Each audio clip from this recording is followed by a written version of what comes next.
भारत सरकार की वर्तमान औद्योगिक नीति का प्रमुख विशेषताओं का वर्णन करें।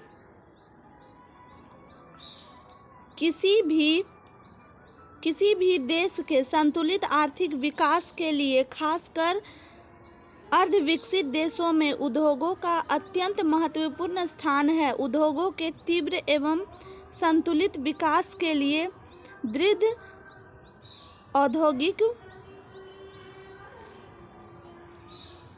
नीति का होना अनिवार्य है। औद्योगिक नीति का तात्पर्य किसी देश के उन सभी नीतियों, सिद्धांतों, नियमों एवं अधिनियमों से है जो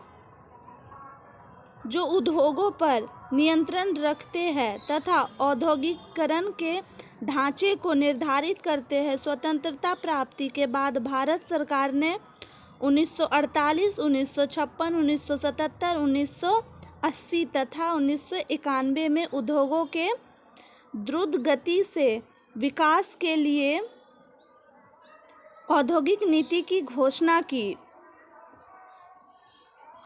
भारत सरकार ने 24 जुलाई 1991 को औद्योगिक नीति के क्रांतिकारी परिवर्तन की घोषणा की। इस औद्योगिक नीति ने 16 प्रमुख उद्योगों को छोड़कर अन्य सभी उद्योगों को लाइसेंस से मुक्त कर दिया है।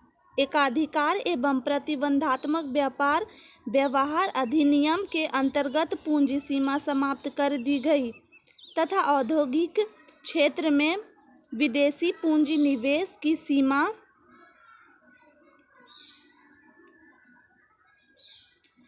समाप्त कर दी गई तथा औद्योगिक क्षेत्र में विदेशी पूंजी निवेश की सीमा को बढ़ाकर 50% कर दिया गया है। नई औद्योगिक नीति की प्रमुख विशेषताएं निम्नलिखित है। पहला है सुरक्षा एवं सामरिक महत्व की वस्तुओं से संबंधित उद्योगों तथा कोयला, पेट्रोलियम, शोधन, कार, चीनी, शराब, सिगरेट, तंबाकू उत्पाद, फ्रिज, वॉशिंग मशीन तथा सभी प्रकार के घरेलू मनोरंजन के इलेक्ट्रॉनिक उपकरणों के उत्पादन को छोड़कर शेष सभी उद्योगों के लिए लाइसेंस प्रणाली समाप्त कर दी गई है। सरकार केवल प्रदूषण की दृष्टि से हानिकारक और ऐश्वर्य की वस्तुओं के उत्पादन पर नियंत्रण रखेगी। और दूसरा नियम है, नए उद्योगों को अब उत्पादन कार्यक्रम सरकार को बताने की जरूरत नहीं होगी तथा विद्यमान उपक्रमों की क्षमता बढ़ाने के लिए भी सरकारी अनुमति नहीं लेनी पड़ेगी और वित्तीय संस्थाओं द्वारा दिए गए ऋण की शर्तें में ऋण शेयरों में परिवर्तित करने का प्रावधान समाप्त कर दिया गया है। तीसरा है, उच्च प्राथमिकता प्राप्त उद्योगों में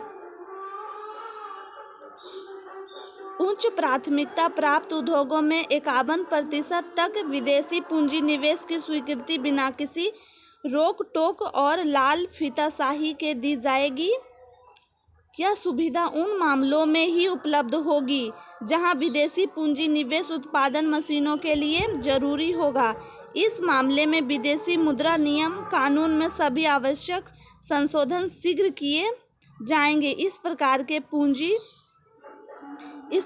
पूंजी निवेश वाली इकाइयों पर फर्जे, कच्चे माल और तकनीकी जानकारी के आयात के मामले में सामान्य नियम लागू होंगे, लेकिन रिजर्व बैंक विदेशों में भेजे गए लाभांश पर नजर रखेगा ताकि बाहर भेजे गए विदेशी मुद्रा और उस उपक्रम की निर्यात आय के बीच संतुलन बना रहे। और चौथा है, विदेशी मुद्रा शेयर पूंजी के अन्य मामलों के लिए पहले स्वीकृति लेनी पड़ेगी तथा 100% निर्यात करने वाले कंपनियों में 100% तक विदेशी पूंजी निवेश की अनुमति दी जाएगी। जहां पर मशीनों के लिए विदेशी पूंजी शेयर पूंजी के रूप में उपलब्ध होगी। उन्हें स्वतः ही उद्योग लगाने की अनुमति मिल जाएगी। 2 करोड़ रुपए से अथवा कुल पूंजी के 25% से कम उत्पादन मशीन बिना किसी पूर्व अनुमति के आयात की जाएगी। लेकिन वर्तमान विदेशी मुद्रा संकट को देखते हुए यह प्रावधान अप्रैल 1992 से लागू होगा।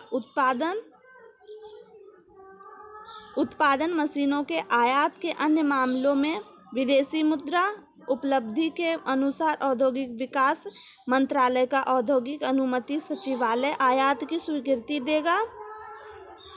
जिन उद्योगों के लिए लाइसेंस लेना अनिवार्य होगा, उन्हें छोड़कर 10 लाख से कम जनसंख्या वाले नगरों में किसी भी उद्योग के लिए औद्योगिक अनुमति की जरूरत नहीं होगी। छठा है एकाधिकार एवं प्रतिबंधात्मक व्यवहार।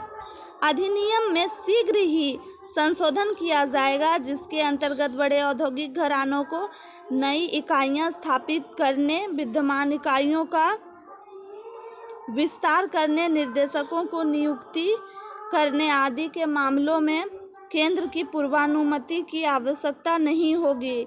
अधिनियम के क्षेत्र के बल अनुमति एवं प्रतिबंधित व्यवहार नियंत्रित करने तक सीमित रहेगा।